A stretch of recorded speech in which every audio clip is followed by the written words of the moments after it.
7th century, somewhere in the dark forests of Belgium. A 15-year-old girl runs desperately through the trees, her bare feet bleeding on stones and roots. Behind her, the sound of horses approaches relentlessly. She stumbles, falls, rises again, and continues running. She knows that if captured, she will face a difficult situation. Her name is Dymphna, and the man pursuing her is no common bandit.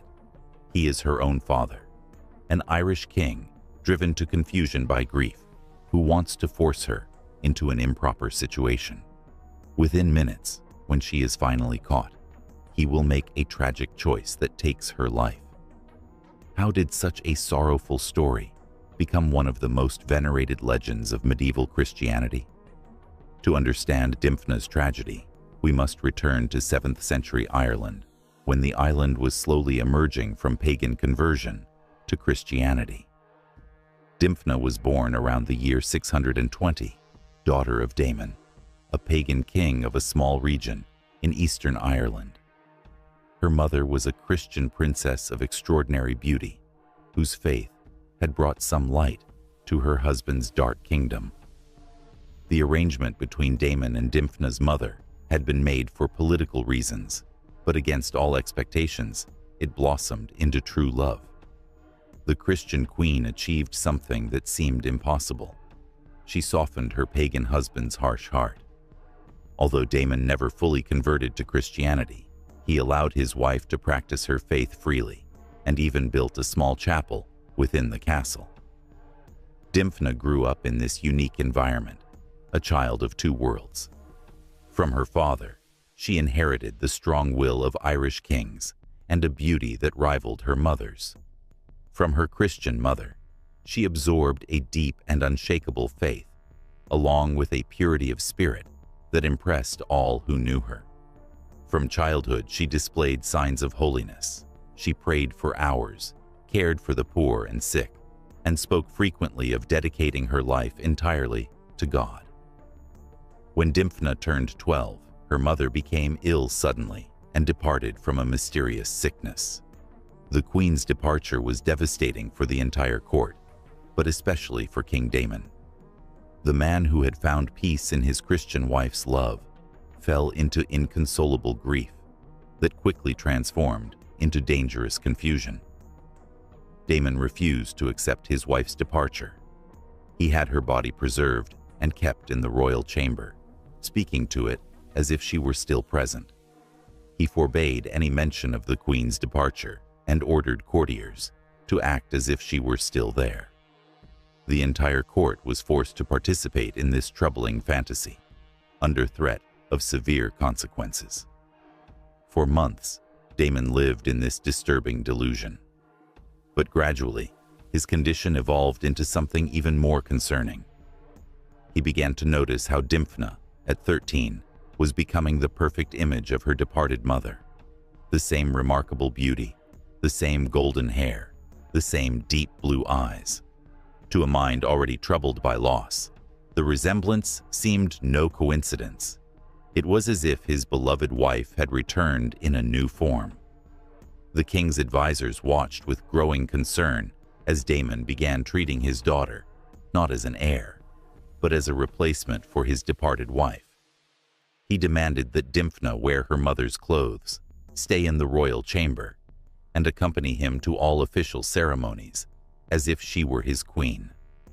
The young girl, frightened but still hopeful that her father would regain his reason, reluctantly obeyed.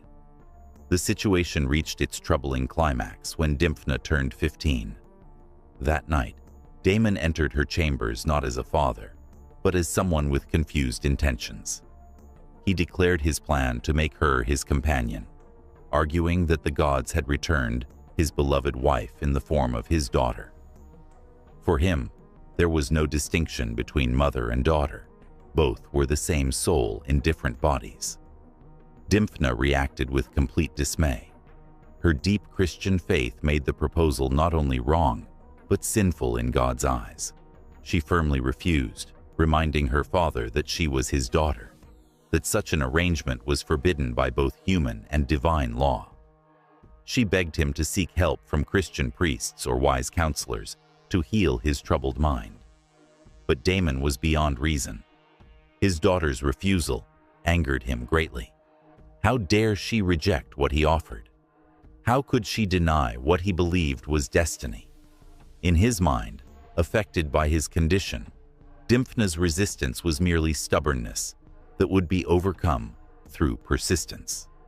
The king publicly announced the upcoming arrangement between himself and his daughter, shocking the entire court. Christian and pagan nobles united in a rare alliance to try to dissuade him, but their words only increased his anger.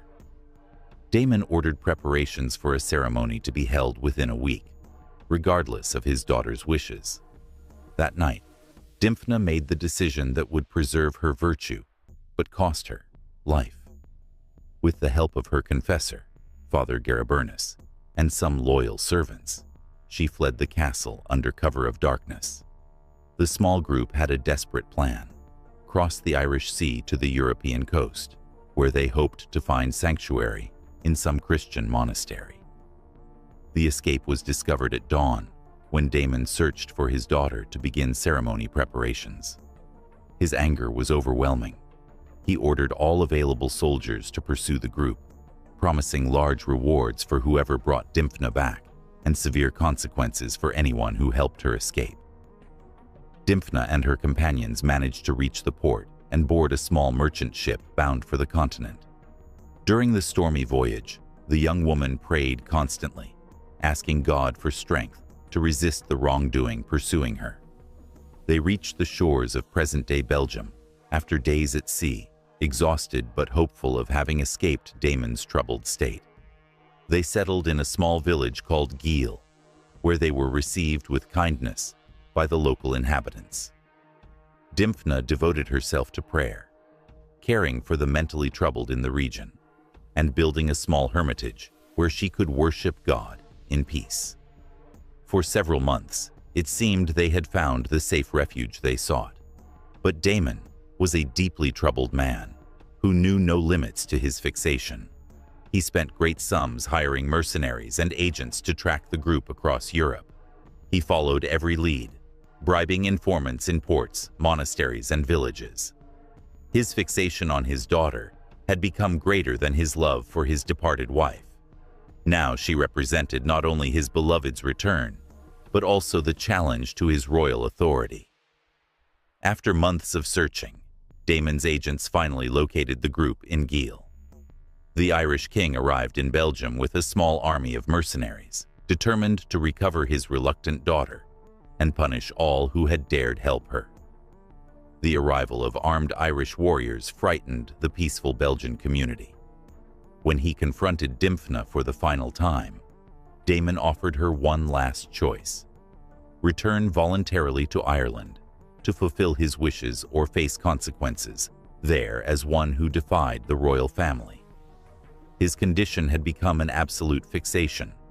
If he could not have things as he desired, he would ensure that no one else could interfere.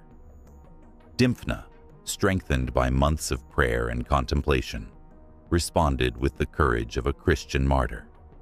She declared that she would rather face any consequence than commit the wrongdoing he proposed. Her faith in God was stronger than her fear, and her purity more valuable than her own safety. She knelt before her father and prepared herself, forgiving him for what he was about to do. Damon's final response was to take drastic action. In a moment of rage that mixed obsessive devotion, paternal frustration, and complete confusion, he took his own daughter's life with his weapon. Dymphna's life ended on the soil of Geel, while her pure soul ascended to heaven as a martyr of Christian virtue. Father Garabernus, who had tried to protect his young charge, was also harmed by the Irish soldiers. But Damon's actions did not bring the satisfaction he expected. Looking at his daughter's still form, he finally understood the magnitude of what he had done. The confusion that had consumed him for years reached its peak in mental anguish that left him completely broken. Damon returned to Ireland as a shattered man, unable to govern or even care for himself. He departed a few years later, some say from remorse, others from complete mental collapse. His kingdom fragmented into civil conflicts, as if the land itself rejected what had occurred. But Dymphna's departure was not the end of her story. It was the beginning of her true legacy. The inhabitants of Gil buried the young martyr with the honors of a saint, and soon began reporting miracles at her resting place. People with mental troubles who visited her grave were healed. Individuals tormented by dark thoughts found peace, and families torn apart by mental illness discovered harmony. The fame of Saint Dymphna's miracles spread rapidly throughout Christian Europe. Pilgrims came from distant kingdoms to pray at her tomb, especially those suffering from mental illness or tormented by troubling thoughts. Gil became a center of healing for the mentally troubled, a tradition that continues to this day. The Catholic Church officially recognized Dymphna as a saint and martyr, designating her as the patron saint of the mentally ill, those who suffer from family difficulties, and all those who struggle against improper thoughts. Her feast is celebrated on the 15th of May, and her story has been told for more than 1,300 years as the supreme example of virtue triumphing over wrongdoing. The city of Gil developed a unique tradition of community care for the mentally ill, inspired by Saint Dymphna's example.